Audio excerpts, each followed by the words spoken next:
Se déplacer librement, faire du tourisme, quoi de plus simple pour la plupart d'entre nous. Mais lorsque l'on vit avec un handicap, de nombreuses barrières apparaissent. Aujourd'hui, de plus en plus de villes européennes tentent de se faire plus accessibles, à l'image de Berlin. Pour moi, le plus grand problème est logistique. Et puis l'autre souci, c'est bien sûr de trouver un hébergement dans lequel on peut bouger et où on peut se sentir comme à la maison. C'est très difficile.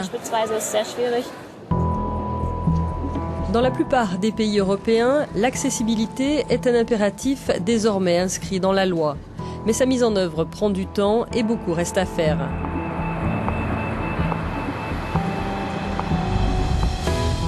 La capitale allemande mène depuis le début des années 90 une politique active en la matière, des efforts récompensés cette année par un prix européen. L'ensemble des bus berlinois est déjà équipé de passerelles d'accès. L'objectif est de parvenir au même résultat pour le tramway et le métro d'ici 2020. Lieu emblématique et touristique, le Reichstag est exemplaire de cette politique d'accessibilité. Sa célèbre coupole de verre est munie de 2 rampes qui mènent au sommet. Katrina participe à des groupes de travail mis en place par la municipalité pour adapter l'urbanisme aux besoins des personnes en fauteuil roulant.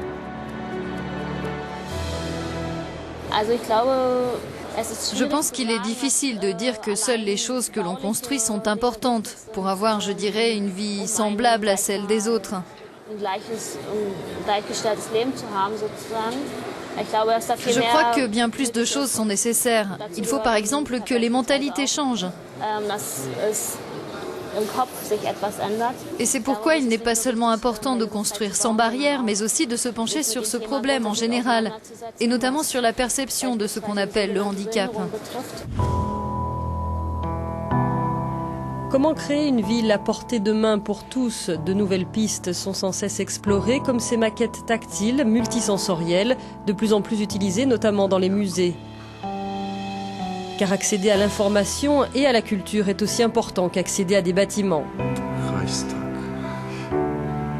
Dessiner une ville pour tous, un slogan et une ambition défendue par Barbara Berninger du département de l'urbanisme au Sénat de Berlin. On veut construire une ville qui intègre, une ville pour tous. Et par conséquent, on utilise les principes du design pour tous. Parce que vous pouvez être handicapé, par exemple, lorsque vous êtes déficient visuel.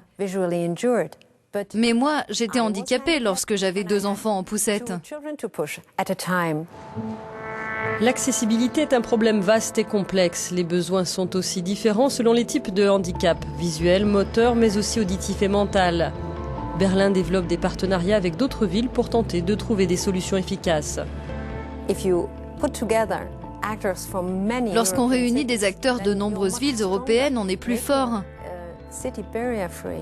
Construire une ville sans barrières et accessible à tous, ça a un coût. Donc si on fait la même erreur à Marseille, Londres et Berlin, c'est très cher. Et c'est beaucoup plus simple d'apprendre des autres que de réinventer à chaque fois la roue.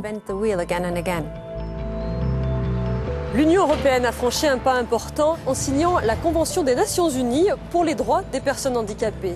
Un traité de référence qui fixe des normes minimales dans plusieurs domaines et notamment l'accès aux transports et aux bâtiments publics.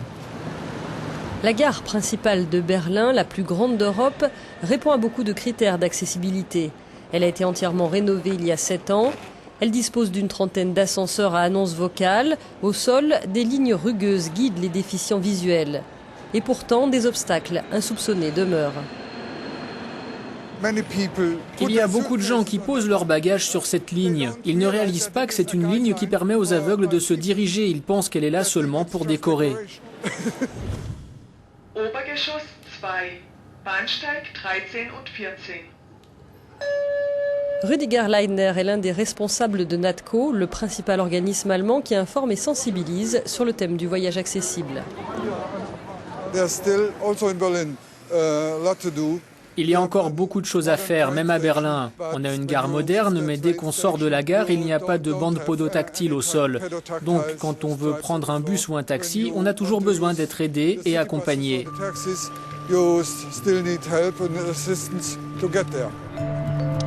Bien s'informer et s'organiser avant un voyage reste indispensable pour des personnes en situation de handicap. Le secteur du tourisme accessible est en plein essor. Sur la Spree, des bateaux se sont équipés pour accueillir des fauteuils roulants. Des agences de tourisme spécialisées voient le jour, comme celle créée par Félix Karch. On doit toujours s'assurer que tout est vraiment OK, accessible, et on vérifie tout 2-3 fois. On mesure la taille des chambres, des salles de bain. On jette aussi un œil au système de transport. On s'assure que tout convienne.